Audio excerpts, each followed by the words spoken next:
Officer Jackson was on his routine patrol when a young orphan girl approached him on a dimly lit street corner. She looked up at him with tear-filled eyes and whispered 3 words that sent shivers down his spine. Those 3 words revealed a truth that would unravel a web of mystery and danger. And Officer Jackson knew he had to act quickly. Before we dive in, don't forget to subscribe if you haven't already, and tap the notification bell to ensure you never miss our latest stories. This was a situation Officer Jackson had never been in. He had only been on the force for about 3 years by now, and he had just been on a regular patrol. His colleague, Officer Roy, was waiting in the car for him and had seen everything unfold.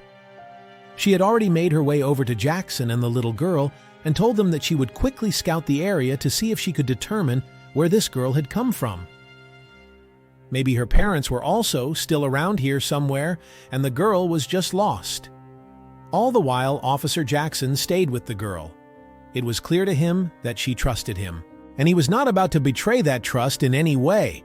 He walked her to the police car and sat down in the back with her. Officer Jackson had taken a picture of the young girl and sent that to all the officers.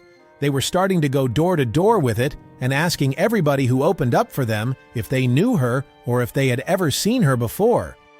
But in the end, their efforts were not completely for nothing. One older woman that was willing to open the door for them did recognize the girl. But she made a quick comment when she saw the girl's photo. "That girl there, she's an orphan, no mother, no father." When Officer Monroy pressed her to tell them how she knew this, or if she could give them more information, the older woman quickly seemed to realize what she had just said. She told the officers that she did not know anything else.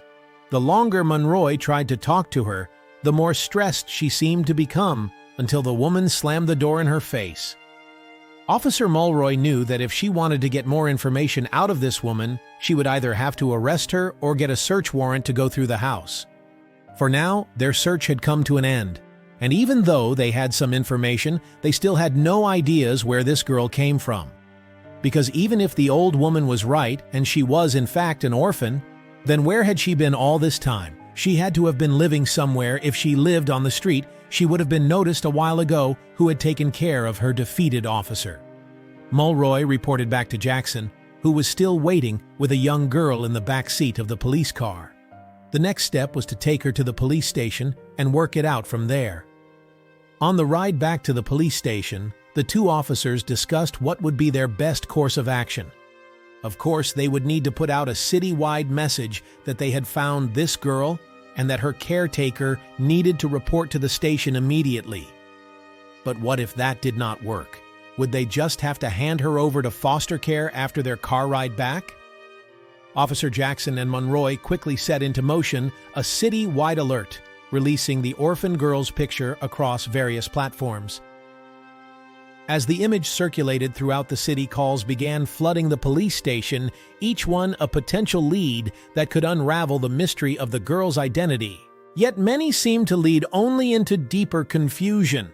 In a turn that piqued both their interest and skepticism, an anonymous tip redirected Officer Jackson and Mulroy towards a wealthy neighborhood. Its manicured lawns and sprawling estates were a vivid contrast to the dimly lit streets where they had found the girl. They couldn't help but wonder what connection, if any, this polished world could have to the orphan's mysterious story in this opulent setting. The residents they encountered were polite, yet there was an unmistakable air of skepticism in their responses. Could such a girl truly be unknown in a community where everyone seemed to know everything about their neighbors back at the station? Jackson, Mr. Roy, pored over maps and records, searching for any possible link between the girl and the wealthy neighborhood. This lack of connection only deepened the mystery surrounding her while driving through the wealthy neighborhood once more. A sudden, sharp intake of breath from the girl caught the officer's attention as they passed a particularly grand mansion. Her eyes widened and her small hands clenched into fists. This unexpected reaction stirred a keen interest in Jackson and Mulroy. Was there a hidden connection between the girl and this opulent residents deciding to follow this lead? They approached the mansion and were met by its owner, a figure known for his prominence in the community. He greeted them with a polished veneer of concern, but when shown the girl's picture, he quickly denied any knowledge of her. As the conversation with the mansion owner continued, Jackson and Mulroy couldn't shake off a nagging suspicion. Using the pretext of a routine inquiry, the officers asked to take a look around the mansion. As they walked through its opulent halls, they kept a watchful eye on the girl who remained silent, yet visibly tense. Every glance she cast around the mansion seemed to carry a story yet to be told, leaving the mansion with more questions than answers. Jackson and Mulroy felt a deepening sense of uncertainty. The owner's polished denial and the girl's silent, telling reactions created a puzzle that refused to fit together neatly back at their desks. Jackson and Mulroy began to peel back the layers of the mansion owner's life, combing through financial records and past interactions. Among the mansion owner's financial records were transactions that raised eyebrows, large sums of money moving in unusual patterns and connections to shadowy figures in the city's social elite. These dealings painted a picture of someone who played at the edges of legality, adept at staying just within the lines. Despite these findings, nothing they uncovered could directly link the mansion owner to the girl, with concrete evidence elusive. Jackson and Mulroy decided on a new approach. They set up discreet surveillance on the mansion and its owner, hoping that a watchful eye might reveal something the paper trail had not, with a mixture of determination and apprehension. Jackson, Mr. Roy approached the mansion once more, their strides resolute.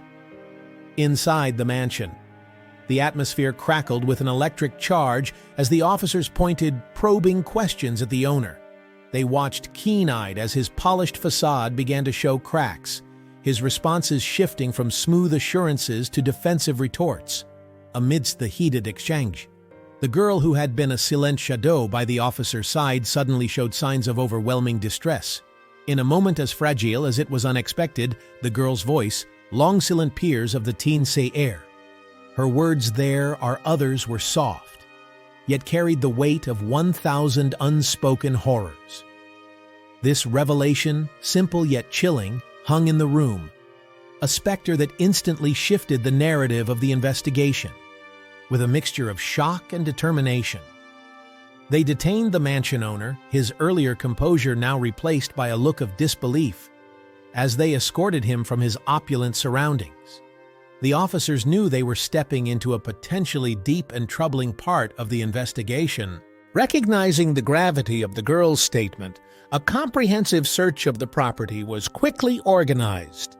Jackson and Mulroy called in additional officers, briefing them with an urgency that underscored the potential seriousness of what they might uncover. The mansion, once a symbol of wealth and status, was now the focus of grim and intense scrutiny. In a secluded wing of the mansion, their methodical search led them to an unassuming door, skillfully hidden within the intricate designs of the wall. The discovery of this hidden area sent a ripple of apprehension through the team. As the hidden door swung open, a grim scene unfolded before the officers' eyes. Each confined space revealed another child, each appearing just as bewildered and neglected as the first girl they had found. The discovery of these children hidden away in such deplorable conditions sent waves of shock and anger through the team. It became chillingly clear that she, along with the other children, had been used as mere sources of income, a despicable exploitation hidden beneath a veneer of wealth and respectability. With each document and each testimony from the rescue children, the horrifying reality of the situation became more apparent. The mansion owner had been running a sinister operation, exploiting vulnerable children for financial gain. Following the shocking discoveries within the mansion, the owner was formally arrested. The charges laid against him were severe and numerous, encompassing child exploitation, neglect, and a host of related offenses. As news of the case spread, the local community reacted with a mix of shock, anger, and profound sympathy with the children now safe. The next crucial step was finding them new homes, child welfare agencies, bolstered by community support, worked tirelessly to identify foster and adoptive families. These efforts were guided by a deep commitment to ensuring that each child would be placed in a loving, nurturing environment, a stark contrast to the shadows they had been rescued from.